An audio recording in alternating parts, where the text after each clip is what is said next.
لیکن انہوں نے اس کو کیوں وہاں پہ بیان کیا؟ اس بنا پر کہ سنت کا وہ دوسرا لغوی معنی اختیار کرتے ہوئے کہ جس پر امت کا تعامل ہے، یعنی امت وہ کام کر رہی ہے اور وہ کرتی جا رہی ہے، اور شروع سے لے کر اس کے موافق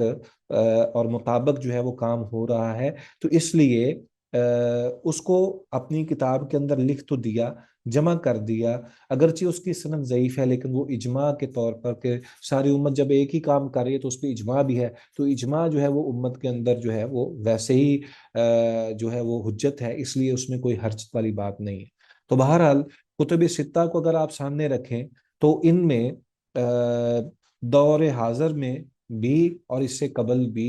بہت سارے ائمہ گزرے ہیں جنہوں نے اس پر جو ہے وہ حکم لگانے کی کوشش کی ہے کہ یہ حدیث صحیح ہے یا یہ ضعیف ہے، یا اس میں اس کا یہ شاذ ہے، معلول ہے، یا سند متصل نہیں ہے، مرسل ہے، وغیرہ وغیرہ، جو بھی اصطلاحات محدثین کی جو بھی کیٹیگریز آتی ہیں۔ تو بہرحال لیکن اس سب کے باوجود جس چیز کو سمجھنا چاہیے اور جس چیز کو اپریشیٹ کرنا چاہیے وہ یہ ہے کہ ان تمام ائمہ نے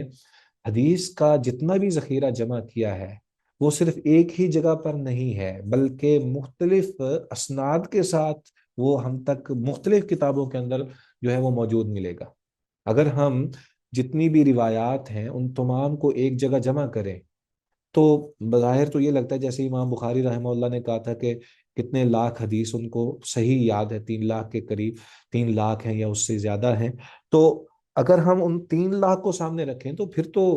بہت ہی زیادہ ہو جائے، لیکن انہوں نے ان کو اختیار کیا جو ان کے مناسبت یا ان کے انداز کے مطابق یا ان کے خیال کے مطابق سب سے بہترین تھیں، تو یہ ان کا اپنا ایک طریقہ کار ہے۔ اسی طرح دیگر محدثین نے بھی اپنی اپنی شروط رکھی، تو اس کا مطلب یہ نہیں ہے کہ انہوں نے استقصاء کیا، یعنی تمام جو بھی یاد تھا ان کے پاس وہ سارے کے سارا ہی جمع کر دیا ہے، نہیں، ایسا نہیں ہے، بلکہ انہوں نے جس سند کو اختیار کیا وہ بعض اوقات سند جو ہے وہ ان کے نزدیک سب سے اہم ہے۔ اچھا، اس میں ایک اور طریقہ کار بھی تھا جسے جیسے امام ترمذی جس کو اختیار کرتے ہیں کہ بعض ایسی سندیں صحیح روایات یا صحیح سند کے ساتھ جو ہے وہ بھی بیان کر دی اور ساتھ میں ضعیف روایت کو بھی بیان کر دیا، تاکہ اس میں یہ بھی واضح ہو سکے اور ساتھ میں حکم بھی دے دیا کہ یہ صحیح نہیں ہے۔ اس سے یہ ثابت کرنا مقصود ہے کہ امت ان تمام چیزوں کو جو ان کے پاس پہنچا ہے، یعنی محدث کے پاس جو چیز پہنچی ہے وہ امت ان سے استفادہ کر لے، ان کو دیکھ لے، پھر اپنے معیار کے مطابق جو اس کو باقی ائمہ سے بھی ملتا ہے اس سب کو سامنے رکھتے ہوئے احکام کا چناؤ کر لے، اختیار کر لے اور اس پر پھر عمل پیرا ہو جائے۔ تو بہرحال محدثین کا بالخصوص یا ائمہ ستہ کا ہر ایک اپنا اپنا انداز اور طریقہ کار تھا جس کے مطابق انہوں نے احادیث کو جمع کیا ہے، اور بلا شبہ یہ ایک بہت بڑا علمی کام تھا اور جس کو دیانتداری کے ساتھ انہوں نے امت تک پہنچایا، اور جس کے اوپر پھر امت نے اس کو قبول بھی کیا۔ حالانکہ اگر ہم دیکھیں تو صحیح ابن خزیمہ کے حوالے سے آتا ہے کہ اس کا جو مقام اور درجہ ہے اور جس انداز سے انہوں نے احادیث کو جمع کیا ہے، یہ صحیح بخاری کے پائے کی حدیث کی کتاب ہے صحیح ابن خزیمہ، کہ ان کے اندر انہوں نے پوری اپنی طرف سے پوری کوشش کی ہے کہ جتنی صحیح روایات ہیں وہ ساری کی ساری جمع کر دی جائیں، لیکن امت نے ان کو زیادہ اختیار کیا ہے، وہ شاید تعامل کی وجہ سے اختیار کیا ہے۔ اللہ تبارک و تعالی سب کی جہود کو قبول فرمائے۔ سب سے پہلے تو ہم ائمہ محدثین رحمہ اللہ جو سیاستہ کے ائمہ ہیں ان کے حوالے سے ہم بیان کریں تو اس ترتیب سے ہم اگر ذکر کریں جیسے امت نے ان کو اختیار کیا ہے اور ان کو قبول کیا ہے، تو سب سے پہلے امام بخاری رحمہ اللہ آتے ہیں۔ امام بخاری رحمہ اللہ کے حوالے سے آتا ہے کہ یہ 194 ہجری میں پیدا ہوئے اور 256 ہجری میں ان کی وفات ہوئی، اور امام مسلم رحمہ اللہ 204 کو پیدا ہوئے اور 261 کو ان کی وفات ہوئی۔ اسی طرح امام ابو داود رحمہ اللہ جو ہیں 202 ہجری میں یہ پیدا ہوئے ہیں اور 275 میں یہ فوت ہو جاتے ہیں۔ امام ترمذی رحمہ اللہ 210 کے اندر 210 کے اندر یہ پیدا ہوتے ہیں اور 289 کے اندر یہ فوت ہو جاتے ہیں۔ اسی طرح امام نسائی 214 کو پیدا ہوتے ہیں اور 303 کو ان کی وفات ہوتی ہے۔ تو امام ابن ماجہ رحمہ اللہ 209 اور تاریخ وفات 273، 194 256 امام بخاری، امام مسلم 204 261، اور اسی طرح امام ابو داود 202 275، اور امام ترمذی جو ہیں وہ ہیں 210 اینڈ 279، اور اسی طرح امام نسائی 214 اور 303، امام ابن ماجہ 209 اینڈ 273۔ تو یہ ان کی وفات کا جو ہے وہ مختلف مراحل ہیں، اور ان کی زندگی کے جو اوقات گزرے ہیں ان میں اختلاف بھی موجود ہے۔ یعنی ہم نے جس تاریخ پیدائش کا یا تاریخ وفات کا ذکر کیا ہے، یقینی طور پر اس کے اندر جو ہے وہ فرق موجود ہے اور اختلاف بھی موجود ہے، بعض تھوڑا بہت اس کو تبدیل کرتے رہتے ہیں۔ میں آپ کے سامنے اس سلسلے میں اگرچہ بہت ساری چیزیں ہیں جو ان کے حوالے سے بیان کرنا مقصود ہیں، لیکن میں ایک چیز جو ہے وہ یہاں پہ ذکر کرنا ضرور مناسب سمجھوں گا کہ نبی اکرم صلی اللہ علیہ وآلہ وسلم کی ایک حدیث ہے، اس پہ کوئی آپ میں سے کوئی ساتھی جو ہے وہ اس پہ ریسرچ بھی کر سکتا ہے کہ آپ صلی اللہ علیہ وسلم نے فرمایا خیر الناس قرنی ثم الذین یلونہم ثم الذین یلونہم، کہ سب سے بہترین دور جو ہے وہ میرا دور ہے، پھر اس کے بعد وہ جو میرے بعد آنے والے ہیں، پھر اس کے بعد وہ جو ان کے بعد آنے والے ہیں۔ گویا کہ آپ نے 3 قرون کا ذکر فرمایا ہے، اور اس میں راوی جو ہے وہ اس بات کی طرف اشارہ کرتا ہے کہ مجھے ایسا لگتا ہے کہ شاید اس کے بعد بھی نبی صلی اللہ علیہ وآلہ وسلم نے کسی قرن کا ذکر کیا ہے۔ تو مقصد یہ ہے کہ اس میں اگر 3 قرن ہوں یا 4 ہوں تو اس سے مراد کیا ہے؟ اس سے مراد تو یہ ہے کہ پوری جنریشن نبی صلی اللہ علیہ وسلم نے ذکر کیا کہ میرے بعد، پھر ان کے بعد، پھر ان کے بعد، لیکن ہم بہت ہی مختصر سا اگر ہم کہیں تو محسوس یہ ہوتا ہے کہ 300 سال کا جو 300 ہجری سال جب گزرے ہیں تو نبی اکرم صلی اللہ علیہ وآلہ وسلم اس کو اس انداز سے یہ مراد لے رہے ہیں۔ یعنی اگر ہم اس حدیث کو سامنے رکھیں جو خیر القرون قرنی ثم الذین یلونہم ثم الذین یلونہم، تو نبی اکرم صلی اللہ علیہ وسلم نے ایک قرن سے مراد کیا ہوتا ہے؟ ویسے تو 100 سال اس کا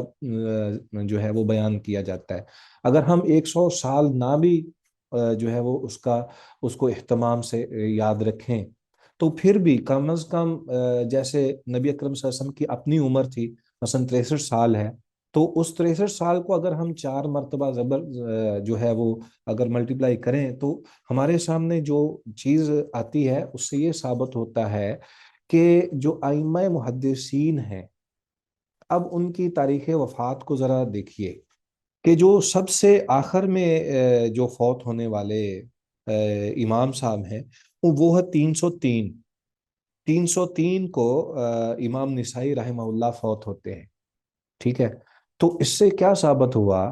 کہ امت نے انہی کو اختیار کیا۔ یہ اللہ تعالیٰ کی طرف سے سمجھ لیں،